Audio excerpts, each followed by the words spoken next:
یہ سورہ نساء ہے۔ نساء کا معنی عورت، اور اس صورت میں عورتوں کے مسائل اور ان کے حقوق کو مفصل طور پر بیان کیا گیا ہے۔ اس صورت کی ابتدا تخلیق انسانی سے کیا گیا ہے۔ فرمایا یا ایھا الناس اتقوا ربکم الذی خلقکم من نفس واحدہ، کہ لوگو ڈرو اپنے اس رب سے جس نے تم کو ایک جان سے پیدا کیا۔ وَخَلَقَ مِنْهَا زَوْجَهَا، اور اس سے اس کی بیوی کو پیدا کیا۔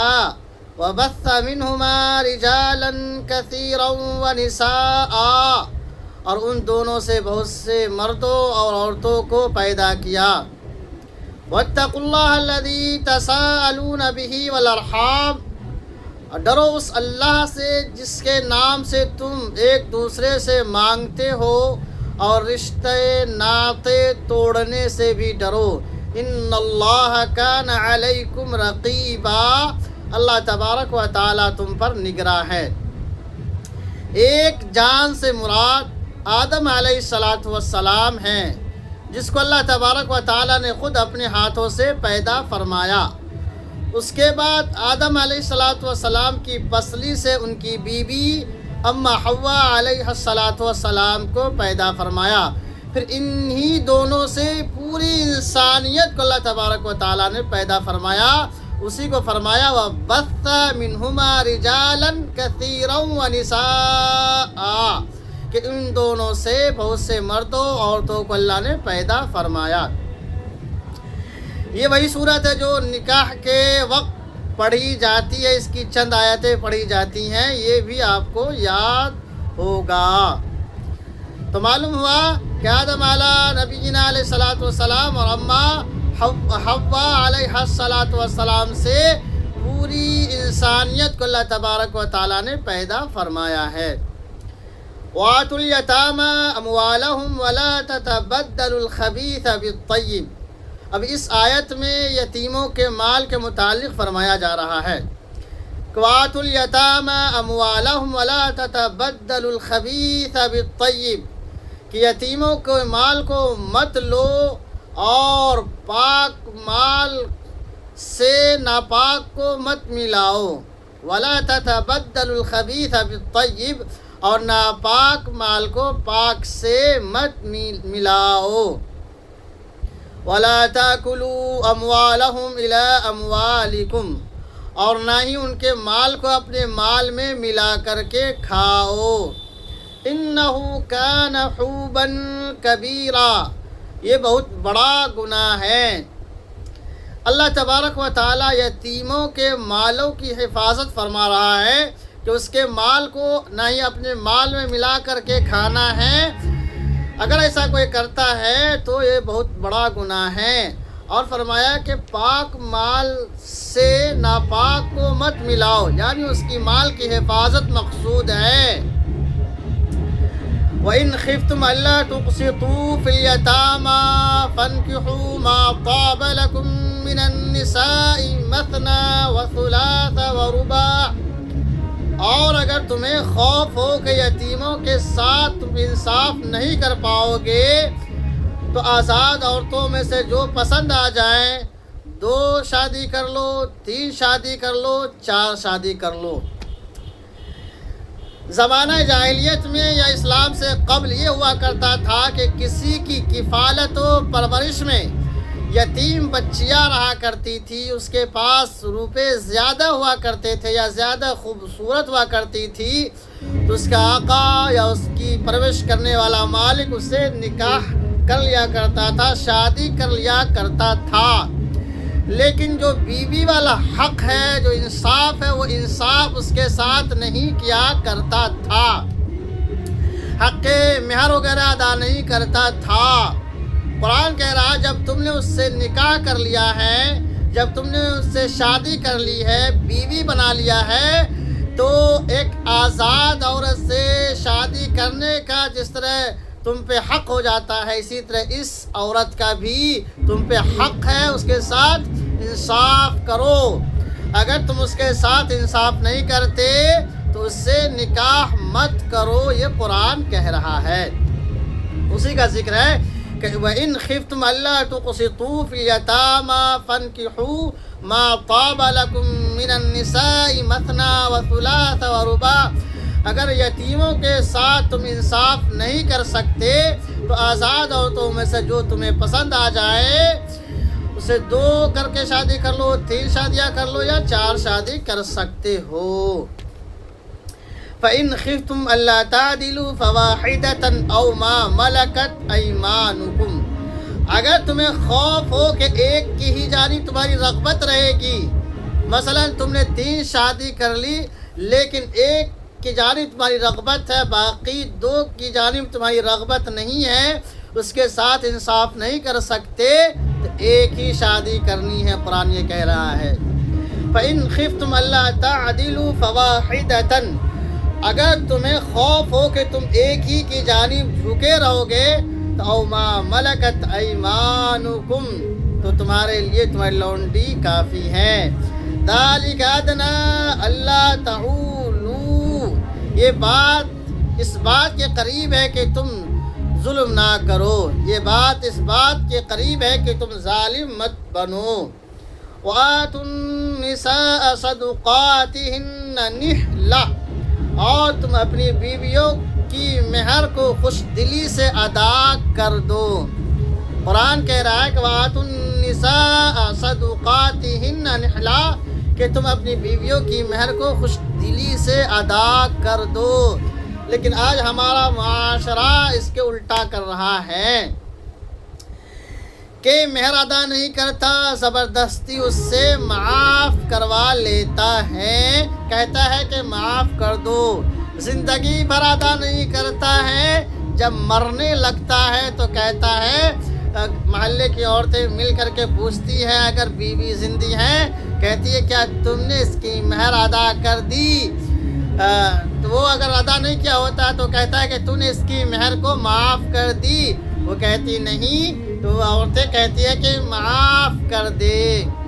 لیکن قرآن یہ کہہ رہا ہے وَآتُوا النِّسَاءَ صَدُقَاتِهِنَّ نِحْلَةً، کہ تم اپنی بیویوں کو خوش دلی سے ان کی مہر کو ادا کر دو۔ یہ ادا بھی فقہا کے نزدیک یہ ہے کہ پہلی رات میں اب کوشش کرے کہ مہر کو ادا کر دے، جب تک عورتوں کے حق حاصل ہے۔ فقہا یہ فرماتے ہیں کہ حق حاصل ہے کہ جب تک شوہر مہر ادا نہ کرے یا اس کے لیے وقت متعین نہ کر دے کہ میں 2 دن 4 دن 1 سال بعد 2 سال بعد میں ادا کر دوں گا، اس وقت تک اسے حق حاصل ہے کہ اپنے بدن کو ٹچ کرنے نہ دے۔ تو جب نکاح ہو تو آپ مہر ادا کر دیجئے، یہ عورتوں کا یہ حق ہے۔ فرمایا وَآتُوا النِّسَاءَ صَدُقَاتِهِنَّ نِحْلَةً، کہ اپنی بیویوں کی مہر خوش دلی سے ادا کر دو۔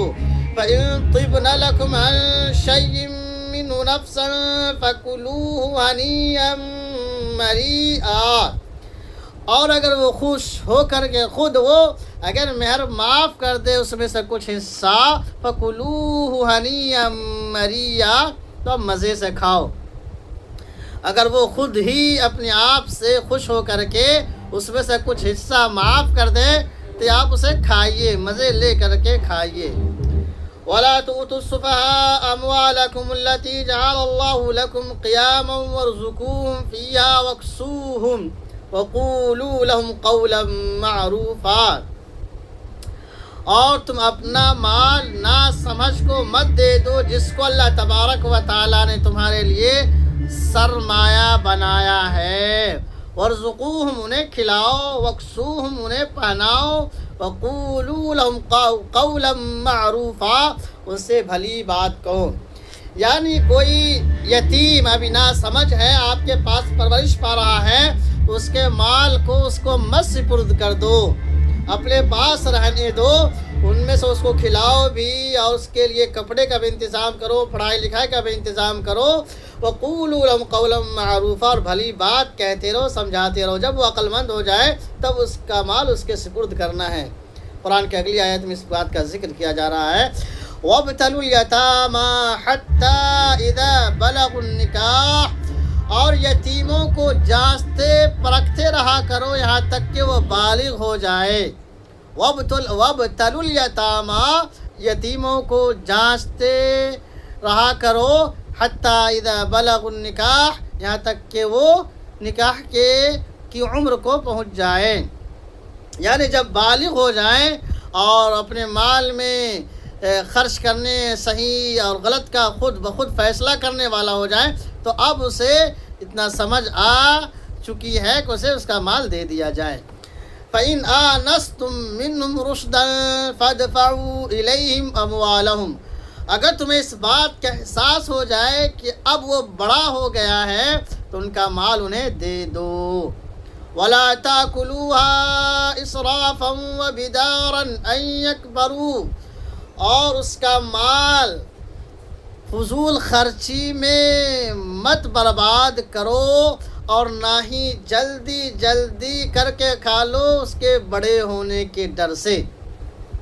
وَلَا تَأْكُلُوهَا إِسْرَافًا، اور اس کا مال فضول خرچی میں مت خرچ کرو، وَبِدَارًا أَن يَكْبَرُوا، اور اس ڈر سے بھی مت جلدی جلدی کر کے خرچ کر ڈالو یا کھانے لگو کہ وہ بڑا ہو جائے گا۔ وَمَنْ كَانَ غَنِيًّا فَلْيَسْتَعْفِفْ، جو مالدار ہے اسے ڈرنا چاہیے۔ وَمَنْ كَانَ فَقِيرًا فَلْيَأْكُلْ بِالْمَعْرُوفِ، اور جو فقیر ہے اگر اس کی زیر نگرانی میں کوئی یتیم بچہ ہے تو اس کا مسئلہ بتایا جا رہا ہے۔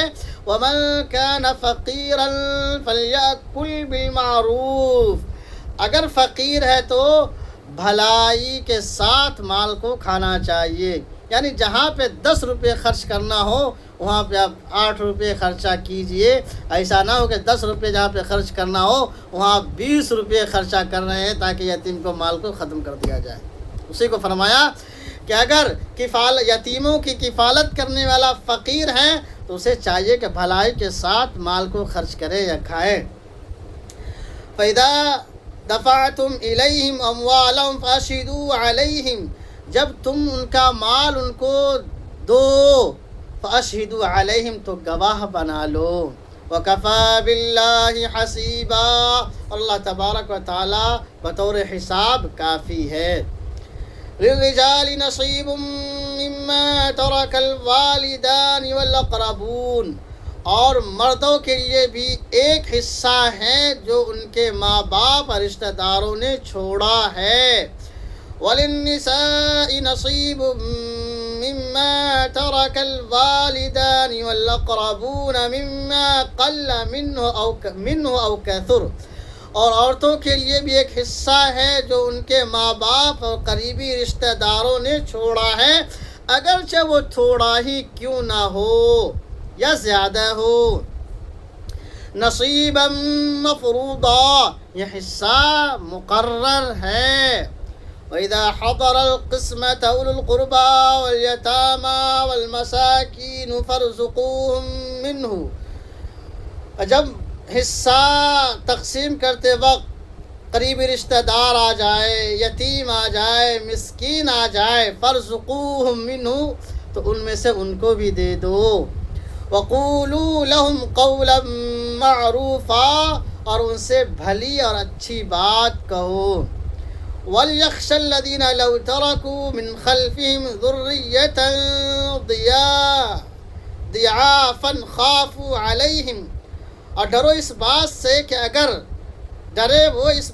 کہ اگر وہ اپنے پیچھے کوئی ناسمجھ اور کمزور بچہ چھوڑ جاتا جن کے ضائع ہونے کا ان پر اندیشہ ہوتا، وہ ڈرے اس بات سے کہ اگر اپنے پیچھے کوئی ناتوا کمزور بچہ چھوڑ جاتا اور ان کے ضائع ہونے کا خدشہ لاحق ہوتا تو وہ کیا کرتا۔ اس لیے جب کوئی یتیم بچہ، غریب بچہ، مسکین بچہ آپ کے پاس کچھ مانگنے کے لیے آئے تو اگر آپ کے پاس ہے تو دے دیجئے، ورنہ کوئی اچھی اور بھلی بات کہہ دیجئے، ڈانٹیے مت، جھڑکیے مت، پھٹکاریے مت۔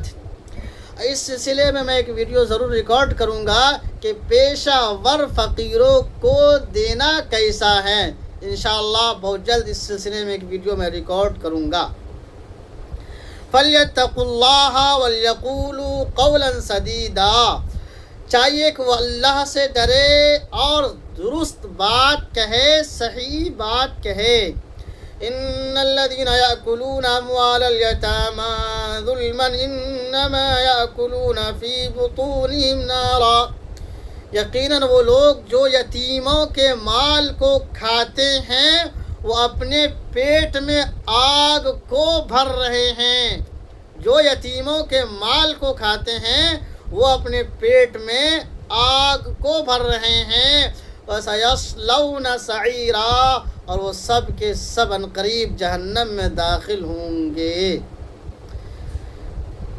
تو میں نے یہ کہا کہ جو پیشہ ور فقیر محلے میں اور گاؤں دیہات شہر میں گردش کرتے رہتے، گھومتے رہتے ہیں، شریعت اس کے بارے میں کیا حکم دیتی ہے، انشاءاللہ اس سلسلے میں ضرور ایک ویڈیو میں ریکارڈ کروں گا۔ انشاءاللہ کل جو اسلام نے اپنے ماں باپ یا بیوی یا بچوں کی جانب سے چھوڑے ہوئے مال میں حصہ مقرر کیا ہے اور کس کا کتنا حصہ ہے جو مقرر کیا اسلام، انشاءاللہ اس سلسلے میں گفتگو کی جائے گی، قرآن کا ترجمہ آپ کے سامنے پیش کیا جائے گا، اس لیے ویڈیو میں بنے رہے، انشاءاللہ تبارک و تعالیٰ کل ضرور ریکارڈ کر دیا جائے گا۔